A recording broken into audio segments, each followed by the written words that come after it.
This is MJ. Welcome to a fully operational review of Star Wars The Clone Wars Season 7, Episode 10, which is called The Phantom Apprentice. First of all, I want to start off with credits.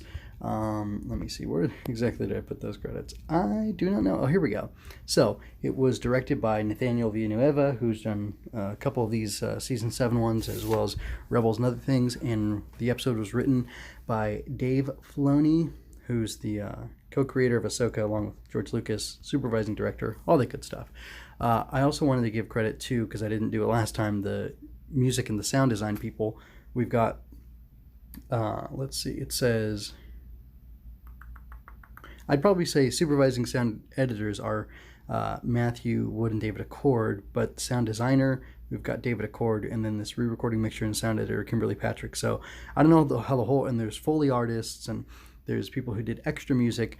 One of them is a Sean Kiner and a Dean Kiner, who I would assume are relatives of Kevin Kiner, which is pretty neat. Nepotism is kind of cool sometimes.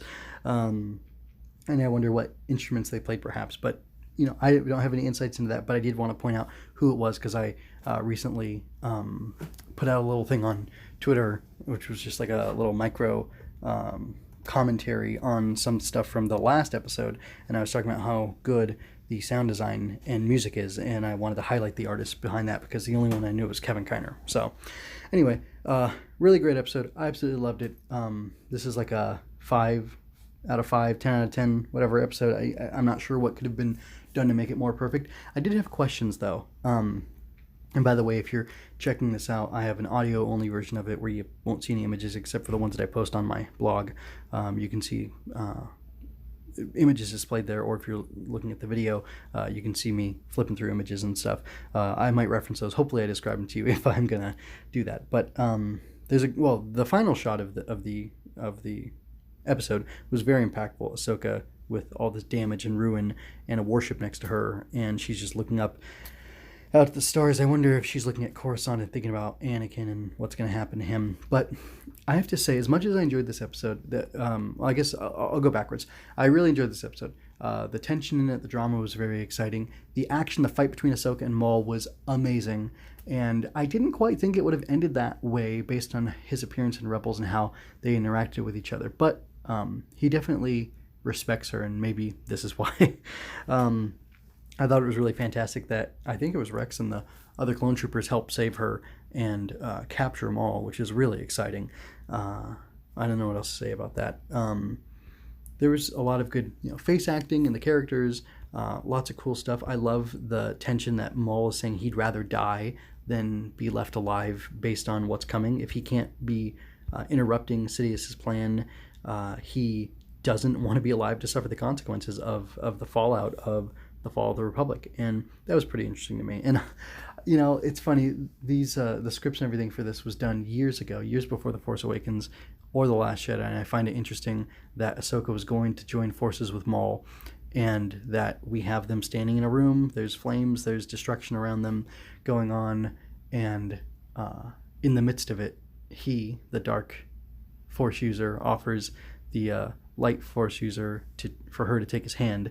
And in The Last Jedi, I really wanted Rey to join Ben or Kylo, and not because I wanted her to fall to the dark side, but because I wanted it to make things more complicated and more interesting, and to take a different turn than we've ever seen. And here Ahsoka does agree to join Maul until he tells her that his intention is to kill and, he wants her to join forces with him so he can kill Sidious and take over and stop him, take over as Darth Sidious or whatever, and work his plans, or maybe take over Sidious's plans, which is interesting because we get to see right away it's treachery, and the Sith are backstabbing each other, and he's willing to work with this fallen, rejected, outcast Jedi in order to do it. And he is fairly transparent that he does want to take over, and she's okay working with him. I'm sure thinking that, well, I'll just have to capture him afterwards or make sure he's neutralized. But things turn, and she starts to aggress. She starts the fight against him when he says that Anakin is being groomed to take the place of Count Dooku, who we learned died during the course of this episode or before this episode started, because this is overlapping with Revenge of the Sith. And at that point she says, I know Anakin, and there's no way he is going to be apprenticed to this Sith Lord of yours. Your vision is, what is it? What do I call the episode? Your vision is flawed. Yeah, that's what she says to him. Your vision is flawed. And then she takes out her sabers, ignites them, and then, it's on like Donkey Kong at that point. And I didn't get this the first time I watched through, but I went ahead and watched it a second time just because it was so good and I wanted to be prepared for this analysis and discussing this episode. Was Maul asking Ahsoka to help him kill Anakin?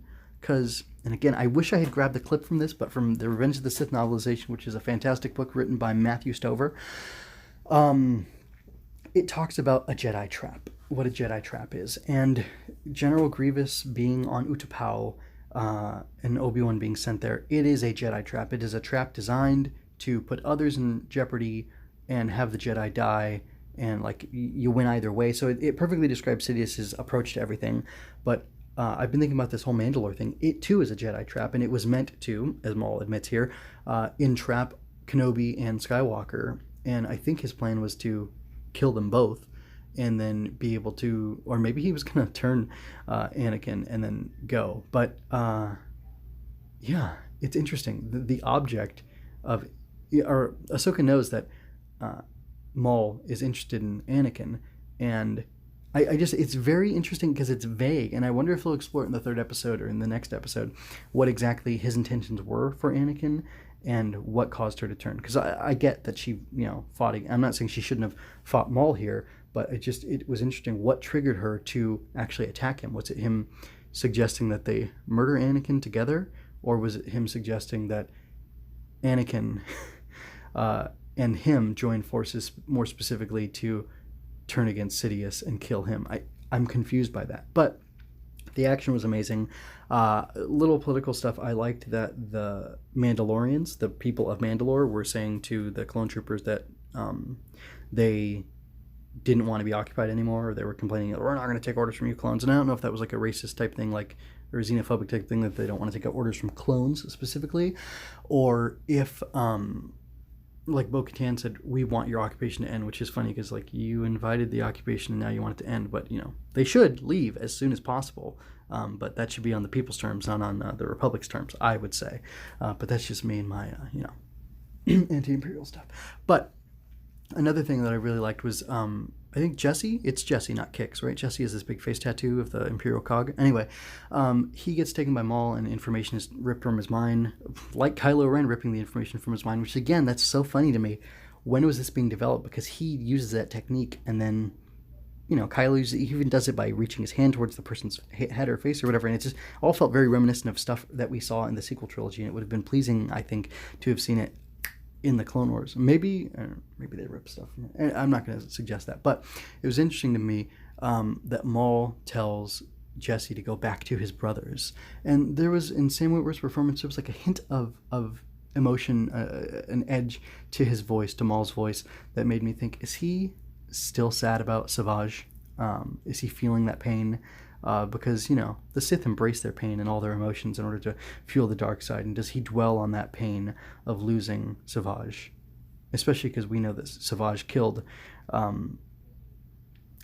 was killed by Sidious, and it was Wall. I mean, he fought both brothers at the same time, and he killed Savage. And did it happen right? Like, did Maul actually see it, or did he get pushed out of the scene and, like, maybe, down a little drop and then come back up and see that his brother was killed? I can't quite remember, but that kind of struck me.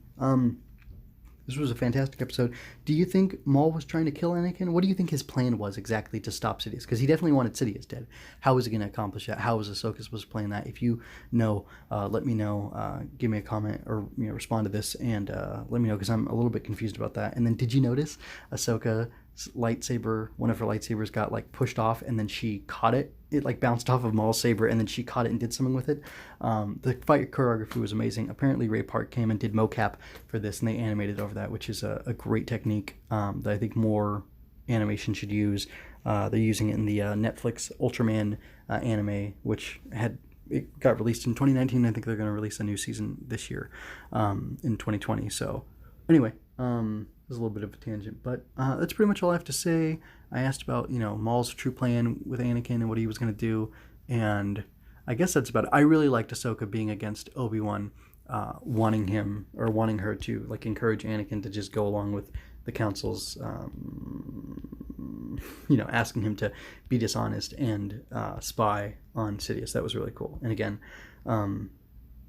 the ending shot where it pans out on Ahsoka, like in the midst of all this destruction, I just wonder what's on her mind. And gosh, it'll be interesting to see how this escalates from here. But I really am loving it. This is so satisfying. And I'm wondering if Maul will escape next episode or in the chaos of Order 66 or what. But man, sure is interesting, and I'm really digging the show. I'm so thankful that it's come back, and man, it's enjoyable. That's pretty much all I have to say. If you like what I do and you want more, you can go to mjmunoz.com/podcast, and you can find my tokusatsu podcasts, my Star Wars podcast, and my comics podcast. I talk about all those things a bunch, and I'm probably going to keep doing it. And if you like those things and you enjoy them and you want to support me, you can either, donate directly. You can contact me about that later, or you can go to Redbubble and check out all the stuff I have there. I make merch based on the things that I talk about. I enjoy making the art, and I figure I may as well put it out there. And if anybody likes some of the stuff I made, you can get it for yourself too. It's kind of a win-win type of situation. And then if you ever want to chat with me, call me out for something, or have a conversation with me about something, you can do that. I am mostly found over at Twitter at MJ_scribe.